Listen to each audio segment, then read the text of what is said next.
fantastic. Rick is going to be everything Rick ever touched has always worked out.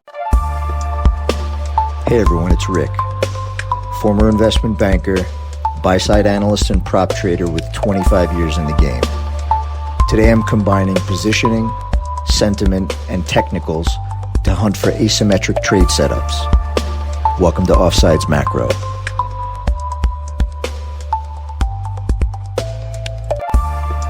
Hey guys, I'll kick it off with a bit of a report card and a recap from the calls over the last couple of weeks. So let's talk energy first. I've been highlighting that heating oil was offsides long, and crude oil, if you recall, I mentioned had entered into the offside short category a week ago, and I suggested that it might be worth looking at a pair trade there. Energy had a really strong week, but the trade was like a tiny loser. It was effectively a wash, to be specific, down 0.2 days worth of vol. On the winning side, let's talk equities. If you've listened to me or read my work, you'll know that I've been pointing out the offsides positioning in equities really since April, and I continue to beat that drum the last couple of weeks. But starting only a couple of weeks ago, I made the observation that the NASDAQ had entered into offsides long territory, and that the long Russell short NASDAQ trade was setting up pretty nice. And as you know, that trade just absolutely crushed it over the last couple of weeks. I'm agnostic on anything that I trade, as you guys know, but that positioning is actually still set up, and we'll get more into that later. Moving over to a marginal winner, I mentioned the front end of the curve was offside short, and 2s and 5s had a pretty strong week on the back of the JPOW comments on Friday. Lastly, and this was the biggest winner, I mentioned several weeks ago that the softs were going to be a big focus for me over the coming quarter, and I highlighted them in my July 26th deck, and they just had a monster week. Coffee was up almost 30% in the last couple of weeks. You'll hear me use the term offsides quite a bit. I've written on this extensively, but consider it in the context of a sports analogy. Being offsides is not a place you want to be. Lastly, for the best experience, I highly recommend you open the deck listed in the show notes. The charts and tables that I reference will help you fully connect the dots.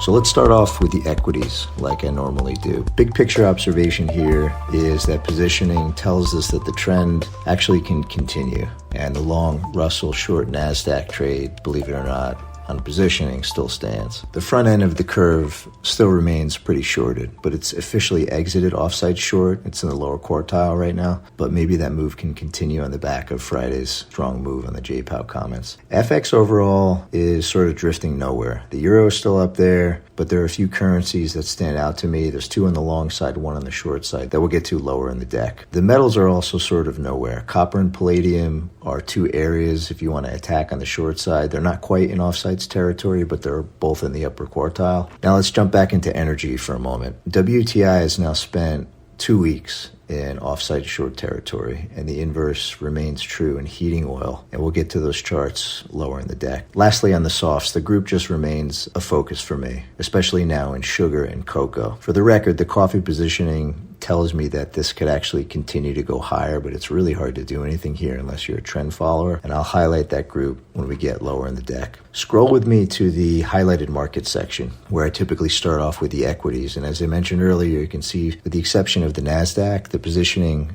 tells us to continue to stay along. The next 2 charts are British pound and Aussie dollar that look pretty wound up to me for long setups. Now let's talk energy again. Crude oil is not only near lows on my oscillator, but it's also at or really near lows on an absolute level. And what I like about this setup is that the consensus remains very bearish given supply concerns. And we know that Trump has the Saudis all wrapped up to continue pumping. When these 2 things counter each other and the positioning aligns, I think that sets up pretty well. Lastly, in this section, the final quadrant are the softs that I've been talking about that performed really well this past week. I mentioned earlier that coffee on the front month contract was up almost 30% over the past couple of weeks. It's hard to buy that here, but positioning remains in the lower quartile. Sugar and cocoa are front and center for me right now. Scroll with me to the zeros and ones section. This is my main dashboard for the week, and you can see the August 19 column where positioning is on my oscillator as well as what's in the Offsides Positioning Index, and we'll get to that in the final section. Interestingly, the trend CTAs made two changes. One is short copper, which should not be a surprise, and the other is that they flip long the long bond. I really respect that strategy, and I actually own one in my PA, in my retirement account, but that cohort just continues to get whipped year to date.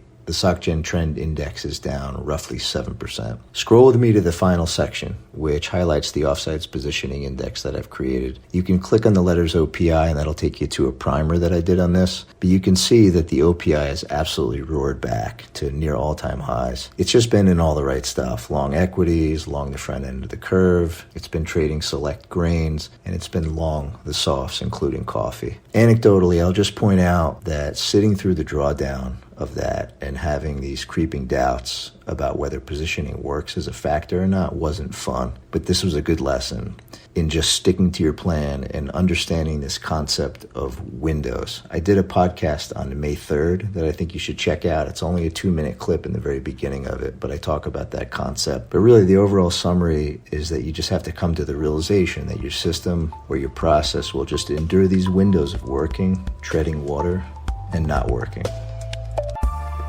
Thank you for coming to Offsides Macro.